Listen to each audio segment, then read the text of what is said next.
करना। देखो क्वेश्चन कभी भी कुछ भी दिया गया है, क्वेश्चन सबसे पहले पढ़ने का काम है क्वेश्चन। बोला गया एबीसीडी जे रोम्बस, लेकिन पहले सबसे पहले क्या जानना होगा, रोम्बस किस तरीके का होता है, पैरेललोग्राम किस तरीके का होता है, स्क्वायर किस तरीके का होता है और रेक्टेंगल किस तरीके का होता है, ये पहले जानना पड़ेगा। उसका फिगर किस तरीके का होता है। सपोज ये मैंने रोम्बस ड्रॉ किया, अब रोम्बस जब तुमको पता होगा कि इस तरीके का रोम्बस होता है तो उसको नाम नेमिंग कर देना सबसे पहले, और उसके बाद नेमिंग करने के बाद बोला गया है कि डायगोनल होगा, तो मैंने डायगोनल लिख दिया ये AC, ठीक है। उसके बाद क्या बोला गया, देखो सो डेट एबीसीडी, नो सॉरी मैं 7 वाला पढ़ना चाहिए था, 8 वाला पढ़ रहा था अभी। एबीसीडी जे रोम्बस, तो मैंने एबीसीडी जे रोम्बस ड्रॉ किया।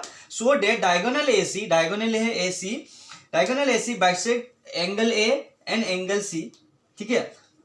ये जो डायगोनल है AC का, ये दोनों एंगल को डिवाइड कर रहा है। सपोज ये मैंने एंगल दे दिया, ये एंगल, मैंने इस एंगल का नेमिंग कर दिया 1 और इस एंगल का नेमिंग कर दिया 2। तो पहले ऊपर से जो भी क्या था सही से उसको करेंगे, क्योंकि नहीं तो गड़बड़ी हो जाएगा बाद में, क्योंकि ये एक बार प्रूफ कर चुके हम लोग।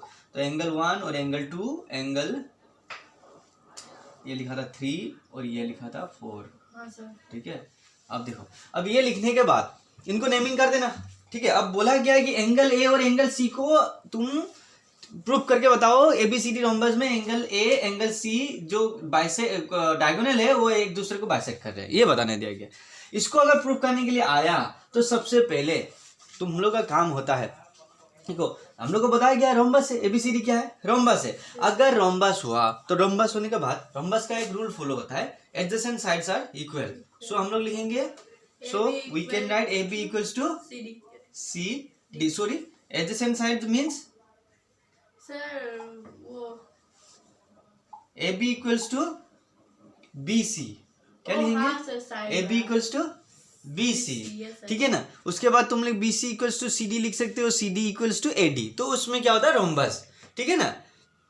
रोम्बस का ये सब कैरेक्टर याद रहना पड़ेगा तुम लोगों को, ठीक है, किस तरीके का होता है रोम्बस। रोम्बस के एडजेसेंट साइड इक्वल होता है। अब देखो सर सुनो ना, ये जो ना AB इक्वल टू क्या बोलता है BC और DAB होता है ना। हाँ ऑब्वियसली, तो फिर चारों साइड इक्वल होता है उसका भी ऑब्वियसली।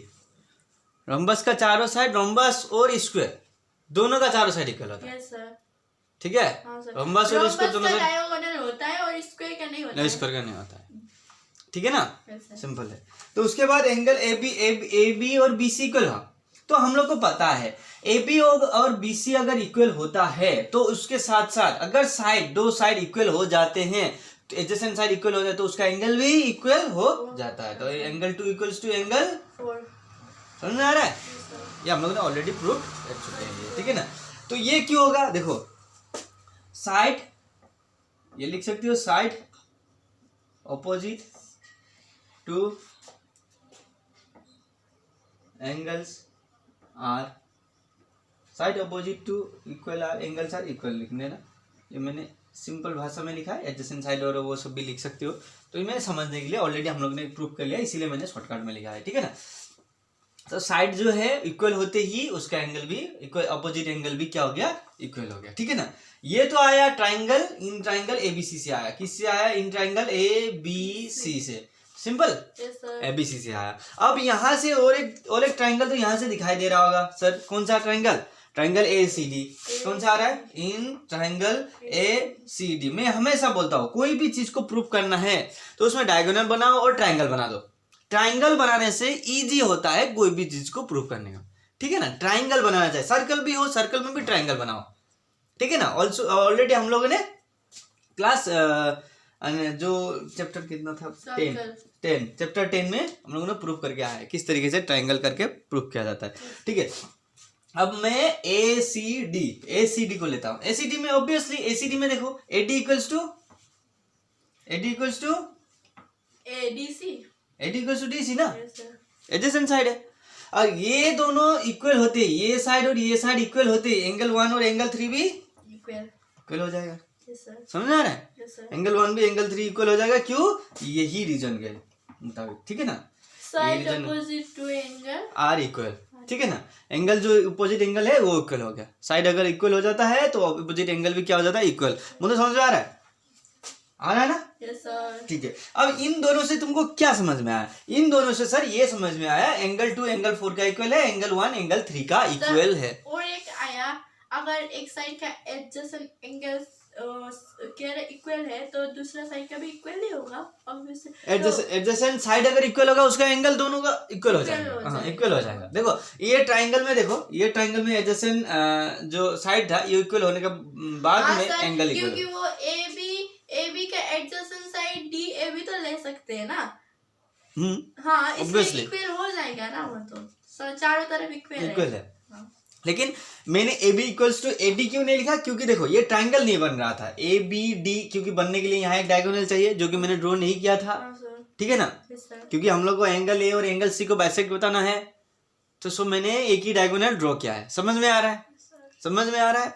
तो उसके बाद क्या करेंगे? उसके बाद देखो, इसके बाद इससे समरी एक निकल के आता है, एंगल 1 होता है किसका इक्वल? एंगल 3 का, है ना? एंगल 2 होता है एंगल 4 का। इसके बाद अगर मैं यही रोम्बस को ड्रॉ करूंगा, यही रोम्बस को मैंने ड्रॉ किया और ये मैंने पकड़ लो ए बी सी डी, चलो यहाँ पर मैंने लिखा था 1 और यहाँ पर लिखा था 2 एंड देन 3 एंड 4।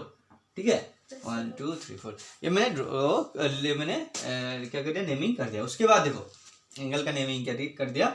उसके बाद देखो इन ट्रायंगल में से देखो एंगल 1 और एंगल 4 इक्वल हो जाएगा। बोलो क्यों? एंगल 1 और एंगल 4 इक्वल होगा, बोलो क्यों? एंगल 1 ये पूरे क्वाड्रिलेटरल में एंगल 1 एंगल 4 का इक्वल होगा। सर ये वाला क्या था? कौन सा? ये जो एंगल दिखाया है ना आपने, ये वाला। हाँ। देखो ये दोनों क्या है? वो अंदर का पैरेलल लाइंस और बाहर का एंगल। हाँ, alternate interior angles are equal. तो angle 1 equals to angle 2, angle 1 equals to angle 4, alternate interior angle इस तरीके का है, 1 और 4। हाँ सर। ये तो ये इस तरह का क्या बोलते हैं? एडजेसेंट एंगल कहते हैं इसको। 1 और 2 एडजेसेंट हो गया, एंगल 3 और एंगल 4 एडजेसेंट एंगल हो गया। हाँ सर, 1 और एंगल 4, एंगल 1 और एंगल 4 क्या हो गया? Alternate interior angle. देखो 1 और 4 अल्टरनेट 1 4 को अल्टर कर रहा है और इंटीरियर में है, अंदर में है दोनों। क्वाड्रिलेटर का अंदर में है ना, बाहर में तो थोड़ी ना है। बाहर में है क्या? नहीं, इसीलिए alternate interior angle 1 equals to angle 4, angle 2 equals to angle. Sir और बाहर में जो एंगल होता है उसको क्या बोलते थे? एक्सटीरियर। Oh yes sir. ठीक है, अब यहाँ पर क्या लिखूंगा? मैंने लिखा ए आई ए, मतलब alternate interior angles are equal. Angles are equal. समझ में आ रहा है ना? Yes sir. कोई डाउट तो नहीं है? No sir. सही है? Yes sir. यहाँ से देखो एंगल 1 किसका इक्वल हो गया? एंगल 4। एंगल 2 किसका इक्वल हो गया? अब थोड़ा देर आगे देखो एंगल 1 किसका इक्वल था? एंगल 3 का। तो एंगल 1 इक्वल्स टू एंगल 2 हो गया कि नहीं? क्योंकि 3 का इक्वल था। Yes sir, angle 2 equal to angle 3, angle 3 equals to angle 4। यहाँ से क्या निकल के आया? एंगल 1 इक्वल्स टू एंगल 2, यानी कि एंगल ए बाइसेक्ट दो जगह जहां पर बाइसेक्ट कर रहे हैं वो इक्वल हो गए। तो एंगल ए और ऐसा जब निकल के आता है तो यहाँ लिख देना एंगल ए और एंगल 3 और एंगल 4 कहाँ पर है? सी पे है। Yes sir. Angle A and angle C bisect. समझ में आ गया? हाँ सर, ये तो प्रूफ करना था ना। ये प्रूफ कर, हाँ ये प्रूफ करना था। ठीक है ना? और इसके बाद 7 होना था। और इसके बाद बोला गया एंगल बी और एंगल डी को बाइसेक्ट करना बताना गया। अब यहाँ से हम लोग का स्टार्ट होता है। ये तो ऑलरेडी हम लोग ने प्रूफ कर चुके हैं। ठीक है ना? अभी ओरिजिनली जो प्रूफ करने के लिए बाकी था वो करेंगे अभी। ठीक है ना? जैसे कि मैंने ये सपोज ये मैंने रोम्बस ड्रॉ किया, ये सीधा होना चाहिए था। मैं जो उस पे इसको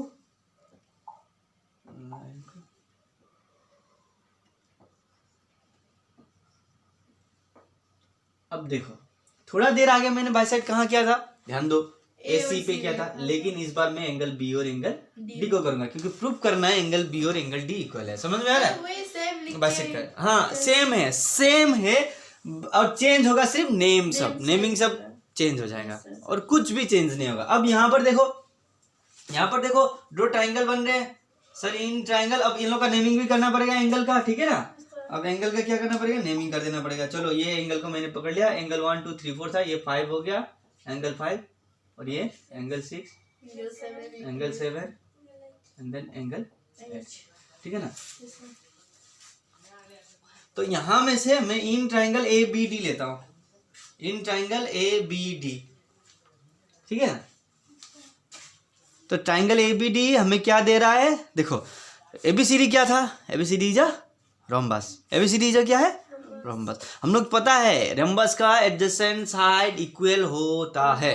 तो यहां से एक चीज निकल के आता है, A B equals to A D. तो क्या निकल के आ गया, A B equals to A D, A B equals to A D. और ए बी जो ए डी का इक्वल हुआ, ए बी जो ए डी का इक्वल हुआ, तो यहां से एक चीज और निकल के आएगा, क्या, एंगल 7 एंगल 5। हाँ समझ आ गया, यस सर।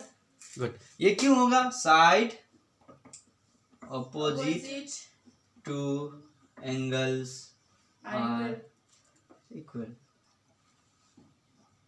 अब हमारे बच्चे पढ़ने लगे हैं ना, अब समझने लगे हैं। चलो ये एंगल 7 इक्वल्स टू एंगल 5। अब यहाँ से और एक ट्राइंगल लेना पड़ेगा, ठीक है ना। ये तो हो गया, चलो दो दो निकाल के छोड़ देना है ऐसे करने से। तो दूसरा बार में क्या है, B C D, in triangle B C D. समझ में आ रहा है, यस सर। अब बी सी डी में से बोलो, इतना निकालने से हो जाएगा। हाँ ये लास्ट है, अब थोड़ा देख लो। अब बी सी डी में से देख लो, B C equals to C D, B C equals to C D होगा। Angle 6 equal to angle 8। Angle 6 equals to angle 8। Reason यही दे देना, ठीक है। अब यहां से इन दोनों से 1 दे दो या 2 दे दो, या फिर नहीं देने से भी होगा, इसको 1 देने की कोई जरूरत नहीं है। अब यहां में से क्या आया, समरी, कुछ समरी निकल के आता है यहाँ से, एंगल 7 इक्वल्स टू एंगल 5। पहले एंगल 7 इक्वल्स टू एंगल 5 था, उसके बाद एंगल 6 इक्वल्स टू एंगल 8। ये निकल के आया हम लोगों से उधर से। और यहाँ पे से हम लोग लिखेंगे, देखो सपोज ये यहाँ में से मैं फिर से दिखा देता हूँ। अब यहाँ देखो, एंगल 7 एंगल 6 का alternate interior angle, angle 5 angle 8 का अल्टरनेट इंटीरियर एंगल। तो यहाँ में से हम लोग लिख सकते हैं एंगल,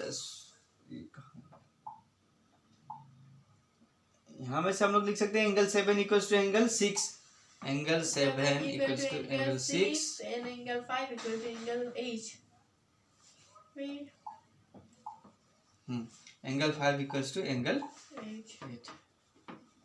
ये दोनों क्या है, ऑल्टरनेट पूरा लिखना है तुम लोग को, ऑल्टरनेट इंटीरियर एंगल, याद ही हो गया सर। Angles are equal. ये लिखना भी पड़ता है। रीजन नहीं देखो तो कहाँ मार्क्स मिलेगा। Angle 7 equals to angle 6, angle 5 equals to angle 8। अब यहाँ में से क्या निकल के आया, एंगल 7 इक्वल्स टू एंगल 5, और एंगल 5 किसका इक्वल है, एंगल 8। एंगल 8 किसका इक्वल है, एंगल 6 का। एंगल 6 देखो, एंगल 5 एंगल 7 का इक्वल, एंगल 8 एंगल 6 का इक्वल, ठीक है ना। तो ये चारों निकल के आए। यहाँ में से मैं सीरियल से लिख सकता हूँ, angle 5 equals to angle 6, angle 7 equals to angle 8। अब यहाँ पर लिख सकता हूँ, therefore angle B and angle D bisect each other. समझ में आ गया, सिंपल है, यही प्रूव करना था। अब आप लोगों को यही लिखना है।